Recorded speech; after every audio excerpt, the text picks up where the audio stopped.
did, you'd feel your back expand, because why? Most of our lung capacity is on the sides of our spine and not in the front of our chest, where most people think it is. It's actually alongside your spine. So let's try again. We don't need to go up. You could a little and it's okay, but it shouldn't be this. It should be concentration down here. Okay? So breathe in. Exhale. Try again. Okay? Now, did you feel any expansion occur on the sides? Okay, a little bit. So you're probably just beginning to do what you're supposed to do. And trust me, this is not easy in the sense that we don't do it normally, so it's almost like learning to ride a bicycle all over again. Okay? All right, now let's try this one more time. Breathe in.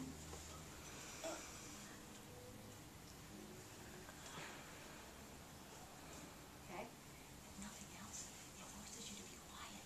Pay attention to your body. Right? And that's always a good thing. Right? Okay. So this is not an easy exercise, but it's one that we can practice. Another way to really practice is to put your hands at the base of your neck, but your elbows have to be pointed outwards.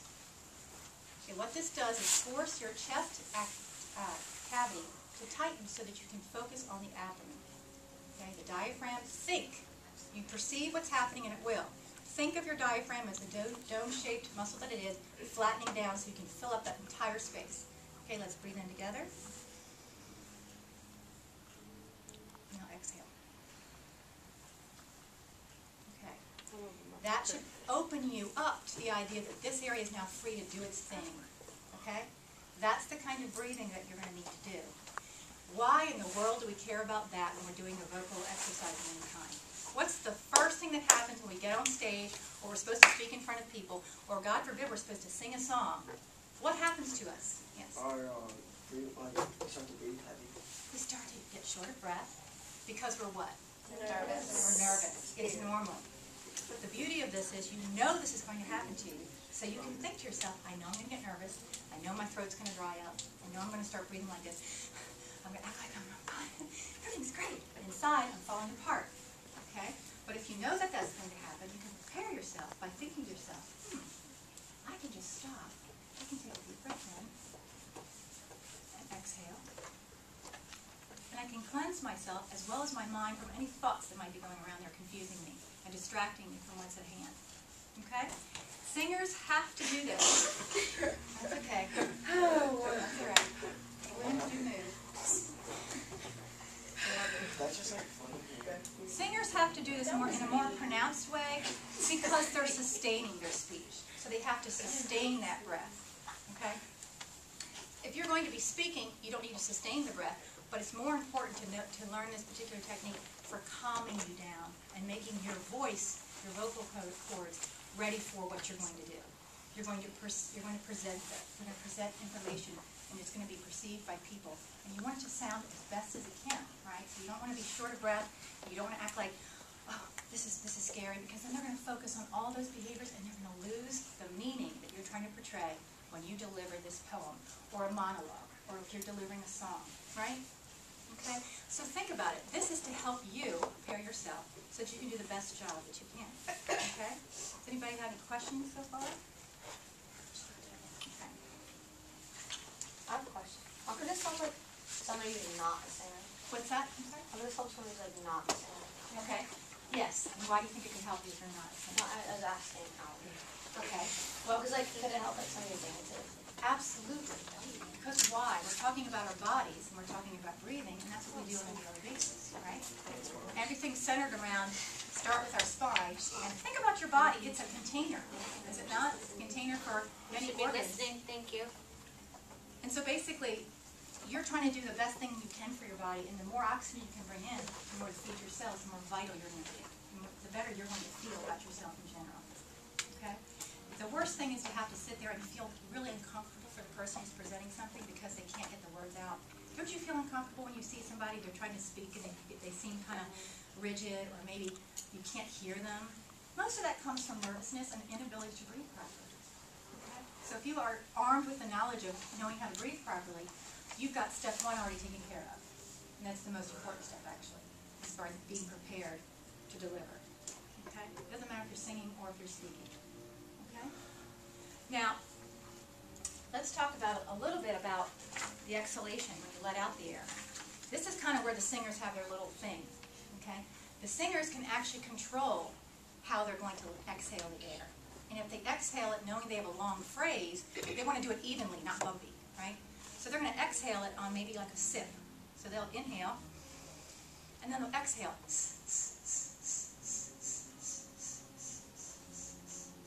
And they can go on for a long time if they've taken a nice deep breath. Why in the world do you need to exhale with a long deep breath? Well, because you have to sing a long phrase, maybe. Okay? What if you're reciting poetry and you know that you've got a long phrase coming up and you don't want to let the last couple words just die? What would you do before that particular long phrase? You'd mark it probably in your poem the way musicians mark in their sheets of music to say, big breath. You do it like a deep breath. And you might just do like this, just say to yourself, oh, I need to take a breath here. It's a breath mark. Just a little like that. People use different markings, but in general that's a breath mark. So what you'll most likely do when you get this particular reading is you'll go through it and you'll practice, where do I pause? Where do I take a deep breath? Where does it need to be a short breath? Because it all makes a perfect sense. Otherwise, you're going to be just going blah, blah, blah, blah, blah, blah, blah, blah. And you might go lose air just like a balloon will go whoosh, and gone. Okay? You don't want that. Okay? So basically, it's just talking about breathing for living and breathing for giving any kind of a voice performance in this case. Singing, speaking. Okay? And so then that also speaks to some other things that you need to do. Always, I say, pray. Number one, always pray, because that sets your mind in a place of, this is important, Lord, be with me, right? Especially since you know that this is going to be probably a fearful type of experience. I give credit to anybody who gets on stage and sing or say anything to anyone, and so should you. We have to realize we're here for one another. We should support one another. It's kind of scary to be up there, so we want to help one another figure out how to make it a pleasurable experience instead of a nervous, scary one. Okay? So first, pray, and then second, get your body in line, get your mind free of any distractions, and then you're going to talk to yourself about the breathing and say, you know what, I'm going to take maybe 4 or 5 deep cleansing breaths, sometimes they're called. Okay? So you'll go ahead and inhale, you'll exhale, and then after that, it's best to practice your particular song, your particular poem. If you're going to be singing, you'll most likely warm up your voice. Warming up our voice, why would we need to do that, for heaven's sake? Why would we waste our time with that? Don't we have other things better to do? Okay? We don't want to damage our instrument. What's the oldest musical instrument there is? Your voice. Your voice, obviously. And what's particularly special about your voice, unlike a violin or a piano or any other instrument, do you think? Okay? You are in complete control of it, right? Therefore, you're in complete control of how you prepare, how you get ready, how you take care of your body, what you eat, what you don't eat, how much sleep you get, right? If you have a cold or infection, do you think that's going to affect your voice? You bet it is going to affect your voice. It's not going to have anything to do with this piano if you have a cold infection, but it's going to affect your voice, right? And how about your emotional mindset? Does that affect the piano's workings, the violin? Does it affect you and your singing ability, your speaking ability? You bet it does, okay? So this is an experience that frees you of your mind and your body from all stressors and enables you to focus on what it is you're going to do, okay? So we're going to warm up our voice. And we're going to do that today, which is Norris, our maestro, is going to help us. Everybody is going to sing. Are you okay? We did this all this time. Sometimes you can all have this relax. Sometimes if you're not actually going to be singing, but you're going to be speaking, you might just want to start humming. You can do that in the shower even, just to get your vocal instrument going. It's best to hum on an M, or an N, or an NG. Okay? So you just might hum. And I get you going.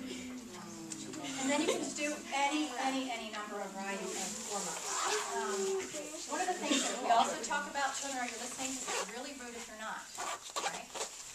One of the things that's really important is getting this part. We didn't talk about the lips.